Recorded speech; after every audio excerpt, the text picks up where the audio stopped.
বিসমিল্লাহির রহমানির রহিম। আসসালামু আলাইকুম। প্রথমে আমি হলুদ দিয়ে দিচ্ছি। আজ আমি ইলিশ মাছ লবণ দিয়ে দিলাম, ভাজি করব। বিসমিল্লাহির রহমানির রহিম। তেল দিয়ে দিচ্ছি। এখন আমি মাছগুলো দিয়ে দিচ্ছি। বিসমিল্লাহির রহমানির রহিম।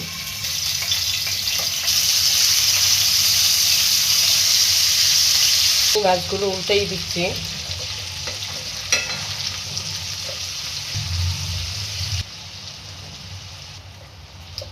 সব মাছগুলো উল্টেই দিলাম। মাছগুলো তেলে ভাজা হয়ে গেছে। বিসমিল্লাহির রহমানির রহিম। প্রথমে তেল দিয়ে দিচ্ছি। পেঁয়াজ কাঁচা জাল দিয়ে দিলাম। পেঁয়াজ কাঁচা জাল সুন্দর করে ভাজে নেব। পেঁয়াজ কাঁচা জাল ভাজে নিলাম। এখন আমি পানি দিয়ে দিচ্ছি। মরিচের গুঁড়া, হলুদের গুঁড়া, লবণ, জিরার গুঁড়া। এখন আমি মরিচ মশলা সুন্দর করে কষাই নেব।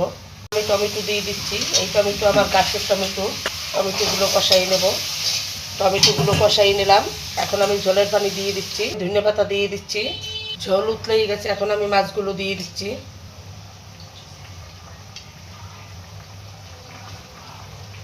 না দিয়ে দিলাম। এখন একটু নাড়াচাড়া করে দিচ্ছি। আজ আমি আমার গাছের টমেটো দিয়ে ইলিশ মাছ ভাজি করতেছি। আবার একটু নাড়াচাড়া করে দিলাম।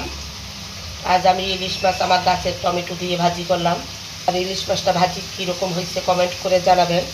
লাইক করবেন, কমেন্ট করবেন, শেয়ার করবেন। আজ এই পর্যন্ত। আল্লাহ হাফেজ।